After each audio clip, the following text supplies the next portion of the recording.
கண்ணில் நீர் வழிந்தால் என் நெஞ்சில் உதிரங் கொட்டுதடி. என் கண்ணில் பாவையென்றோ கண்ணம்மா என்னுயிர் நின்னதென்றோ உன்னை என் கண்ணுல வச்சிப் பாத்துக்கிறேன் என்று மேலோட்டமாய் சொல்லிவிட்டுப் போகும் அந்தப் பாவைக்குப் பின் பல பொருள்கள் உள்ளன. அழகிய பெண், பதுமை, பொம்மை, சிலை, உருவம், படம், அலங்காமல் அசையாமல் பொம்மை போல நடப்பவர், நம் கண்ணில் உள்ள கருவிழி, தெய்வத்தை பெண்ணாகப் பாவிப்பது, பொதுவாக பெண்ணை பாவை என்று சொல்வது, இப்படி பல. அப்படியே பின்னோக்கிய பயணம், அதாங்க ஃப்ளாஷ்பேக் என்று தமிழில் சொல்வோமே, அதில் போய் சில பாவைகளை பார்த்துவிட்டு வரலாம்.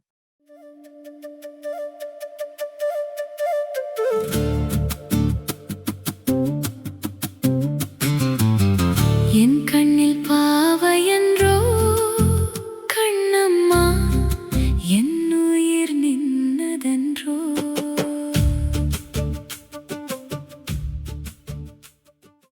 பாரி இறந்த பின்னர் செல்வக் கடுங்கோ வாழியாதன் சேரனைக் கண்டு கபிலர் பாடுகிறார். பரிசில் பெறப் பாடவில்லை என்கிறார். நீ பலாப்பழம் வெடித்த பொன்மணம் தூக்கும் நாட்டு வீரத் திருமகன்.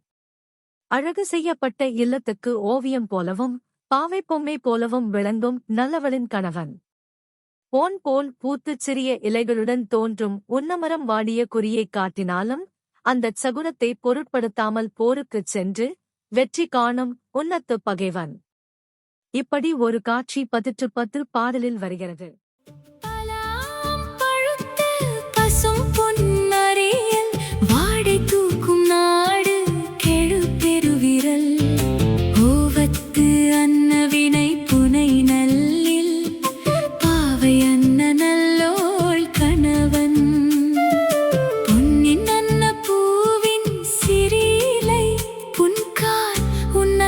பகைவன் எம்கோ என் கண்ணில் பாவையென்றோ கண்ணம்மா என்னுயிர் நின்னதென்றோ.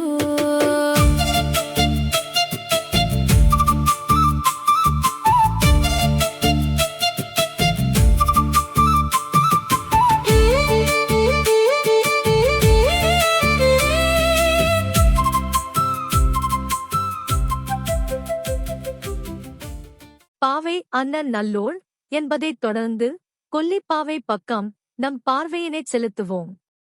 இவர் சொந்த ஊர் கொல்லி மலை. 8 கை உடைய காளி தெய்வ வடிவம் அது.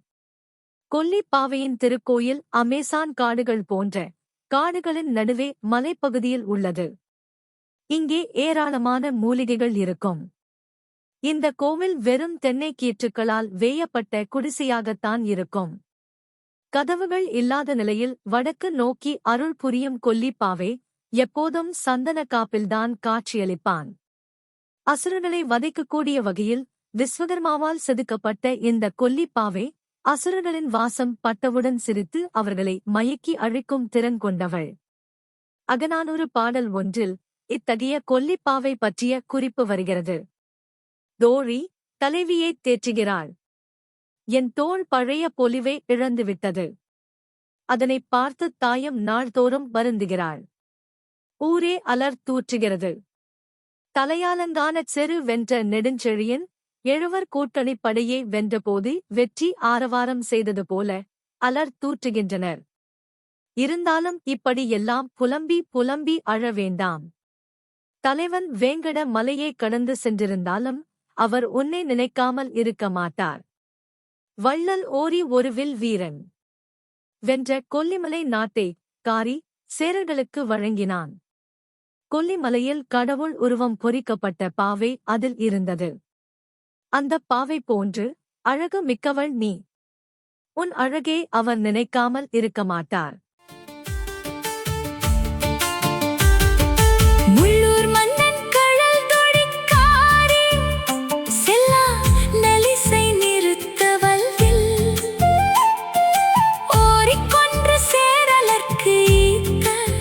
செவ்வேர் பலவின் பயம் கெழு கொல்லி ஃபிஃப்தா நிலை பெரு கடவுளாக்கிய பலர் புகழ் பாவை அண்ணனின் நலனே என் கண்ணில் பா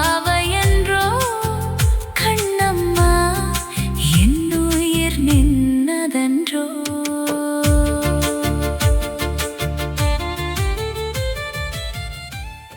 கம்பரிடம் பாவை பற்றி ஏதாவது கருத்து கேட்டு பாடலும் கேட்க சென்றேன். அவரோ அந்தணர் பாவை என்று தனது பாத்திரம் ஒன்றை மறைத்துக் காட்டி விளையாட்டு காட்டினார். யார் தெரியுமா அது? அரக்கியான சூர்பனகைதான் அந்த பாவை. மேலும் அவளுக்கு நிந்தனை அரக்கி நீதிநிலை இலாள் என்று இன்னொரு பெயரும் மறைத்துக் காட்டித் தந்தார்.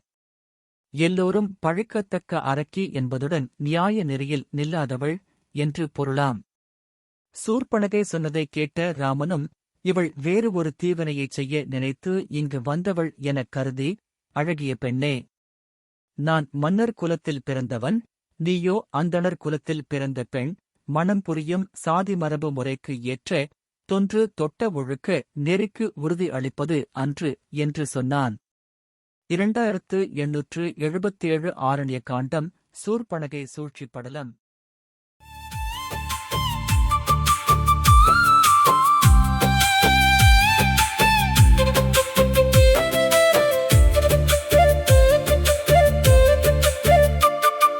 நிந்தனை அரக்கி நீதி நிலையிலாள் வினை மற்ற எண்ணி